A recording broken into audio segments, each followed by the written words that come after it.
کھانے پینے کا ایک ہوٹل بنی ہوئی ہے, لنگر فری کے چل رہے ہیں, اور مریدین آگے پڑے ہوئے کھا رہے, کھا کے گردنیں موٹی ہو رہی ہیں.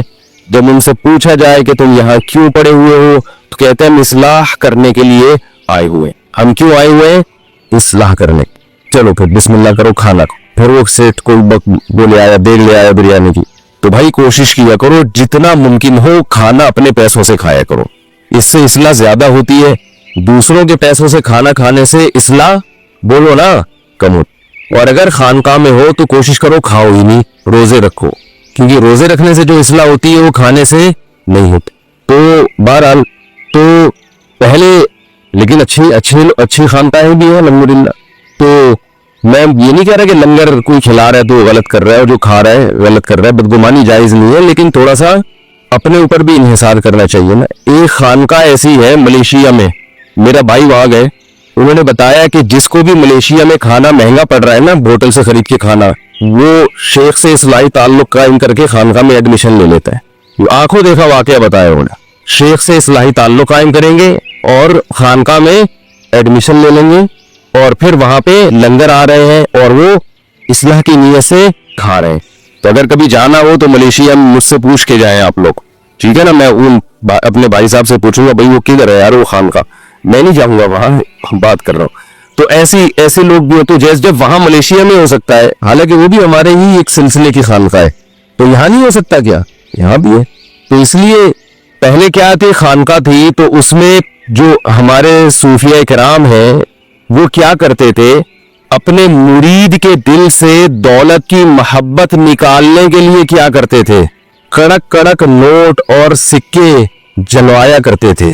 اس کو ہمارے حضرت جو ہے نا, ہمارے شیخ مفتی رشید احمد صاحب ایسے بتاتے تھے کہ اگر دل میں نوٹوں کی محبت ہے نا, جیسے آج تو نوٹ ہے سکے نہیں ہے, پہلے تو دینار ہوتے تھے, درہم ہوتے تھے, تو فرماتے تھے کہ ہم پھر یہ کریں گے کہ جس کے دل میں پیسے کی محبت ہے نا, کہ ہر وقت اپنے بٹوے میں پیسے گنتا رہتا ہے اور دیکھتا رہتا ہے اتنے پیسے ہو گئے, اتنے ہو گئے, اتنے پیسہ, اتنا پیسہ, تو فرماتے تھے اس دل سے دنیا کی محبت نکالنے کے لیے ایک کام کیا کرو, 5000 کا کڑک نوٹ پکڑو اور ایک طرف ماچس کی تیلی سے آگ لگاؤ اور آہستہ آہستہ اس کو جلاؤ. کرنا نہیں ہے یہ کام کہیں آپ شروع نہ کر دیں آپ, یہ تو کسی شیخ سے باقاعدہ اجازت لے کے, وہ آپ کے حالات دیکھ کے آپ کی نفس پکڑ کے چیک کرے گا کہ آپ کی بیماری یہاں تک پہنچ گئی ہے کہ آپ صدقہ بھی نہ کرو, آپ تو جلاؤ, آگ لگاؤ ان نوٹوں کو, لیکن آپ نہ کرنا.